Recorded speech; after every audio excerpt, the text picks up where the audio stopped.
What if happiness was never about your circumstances and your brain has been hiding the switch from you this entire time? Not your job, not your relationship status, not your bank account. Those things matter, sure. But the reason you wake up some mornings feeling flat, empty and disconnected from any real joy, even when your life looks fine on paper, has nothing to do with what is happening around you.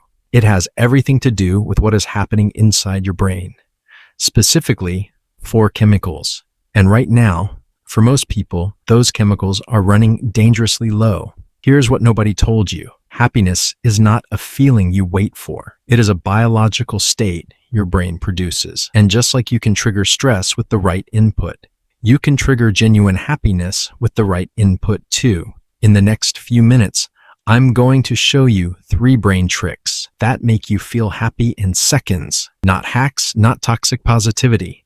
Real neuroscience you can use today. But the third one is the one I need you to stay for. It has nothing to do with thinking positive or being grateful. It is something your brain does automatically when given one very specific signal. And most people accidentally block it every single day without knowing it. We will get there. But first, let me show you exactly what is going on inside your head. Here is a number that should make you pause. The World Health Organization estimates over 280 million people worldwide suffer from depression. And that number does not include the hundreds of millions more in a state of anhedonia, the inability to feel pleasure from things that used to bring joy. You are not sad exactly. You are just numb, flat, going through the motions. And here is what makes this so frustrating. Most people respond to this feeling by trying to change their external circumstances. They chase a new goal. They scroll for something entertaining. They buy something. They look for the next thing that will finally make them feel something. And it works for about 20 minutes. Then the flatness comes back, sometimes heavier than before. This is because they are treating the symptom and completely ignoring the system. Your brain runs on 4 primary happiness chemicals. Dopamine, which drives motivation and reward. Serotonin, which creates a sense of calm, confidence, and belonging. Oxytocin, which produces warmth, connection, and trust. And endorphins, which block pain and create that floating euphoric feeling. When these 4 are flowing properly, life feels rich, meaningful, and genuinely good. When they are low, even objectively good, circumstances feel hollow. The 3 brain tricks target one or more of these chemicals directly. Not indirectly, not eventually, immediately. So here is exactly how this works. Trick number 1, the completion loop. It is the fastest way to trigger a dopamine release without needing anything external to go right. Most people think dopamine is the pleasure chemical. It is actually the anticipation and achievement chemical. Your brain releases dopamine, not when you have something, but when you are moving towards something and then get it. This is why finishing a task feels better than doing nothing.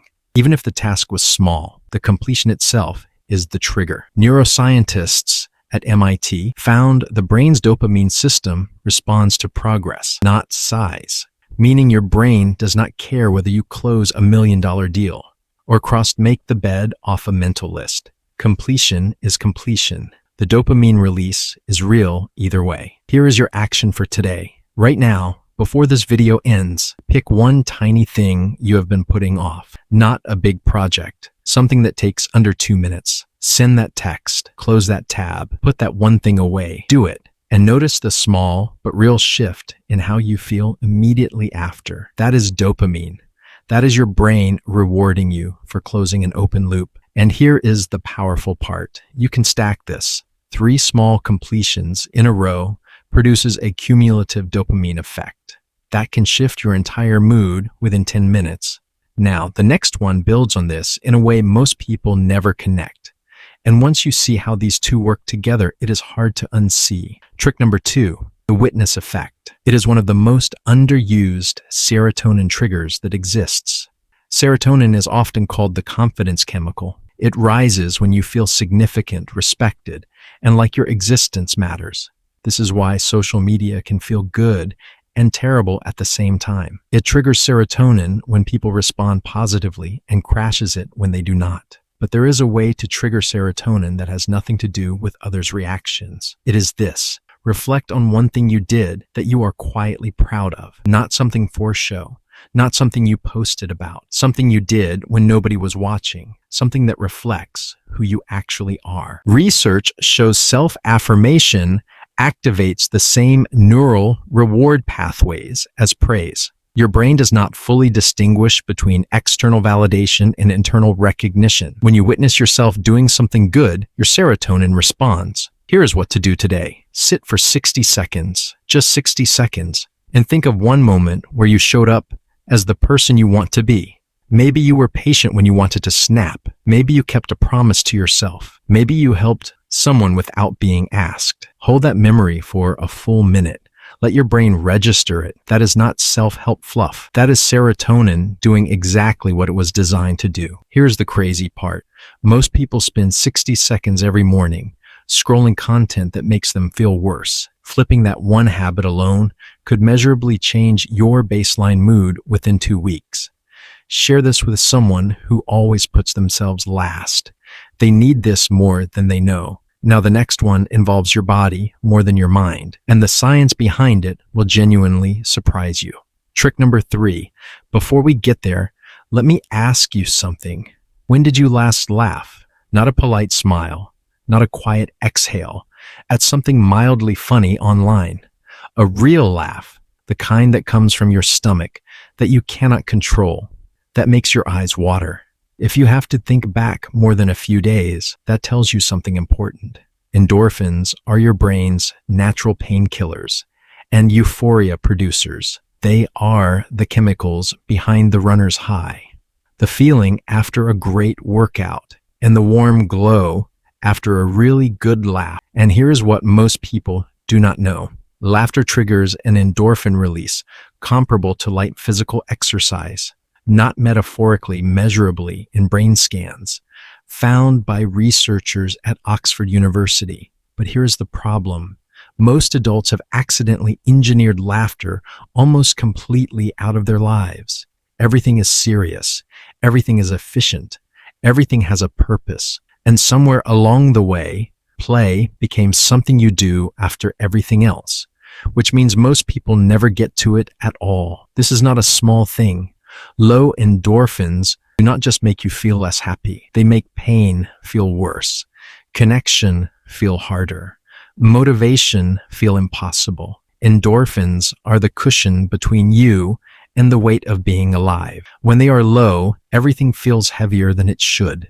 Now, everything I have shared so far is real. It works.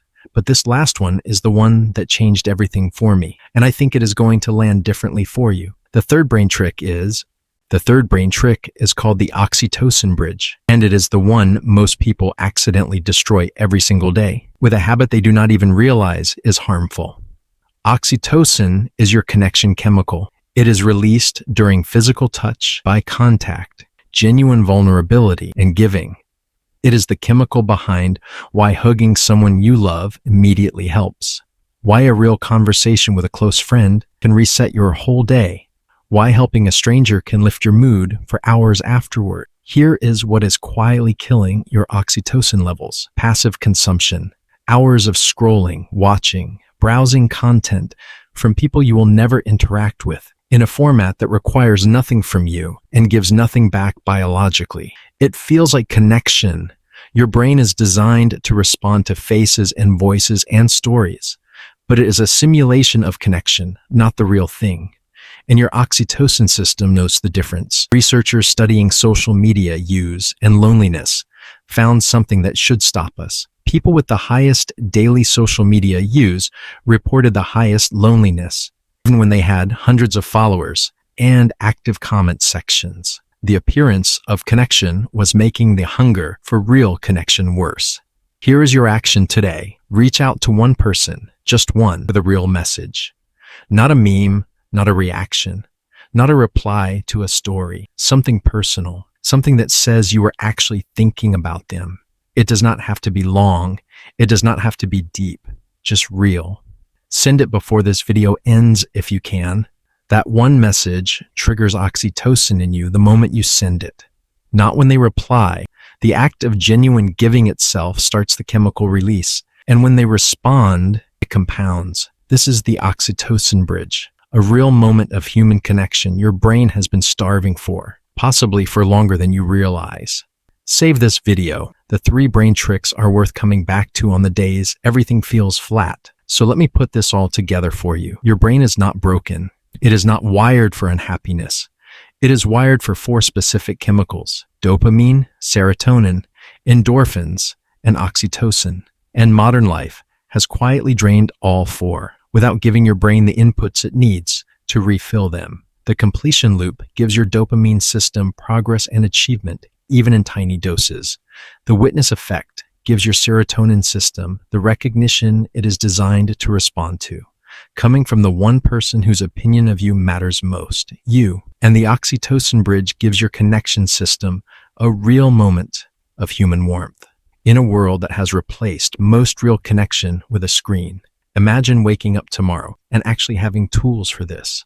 Not waiting to feel better, not hoping today is somehow different. Actually knowing what your brain needs and giving it that in minutes. That is what these 3 brain tricks can do for you. Not someday, today. Starting with the next thing you do after this video ends. Drop a comment and tell me which of these 3 you are going to try first. I read every single one, and I genuinely want to know. Happiness is not something that happens to you. It is something your brain produces, and now you know how to ask for it. And if you want to take this even further, watch this next video where I show you the exact morning routine that keeps all 4 chemicals elevated before your day even begins, because how you spend your first 30 minutes determines the chemical baseline for everything after. Subscribe for more. Thank you.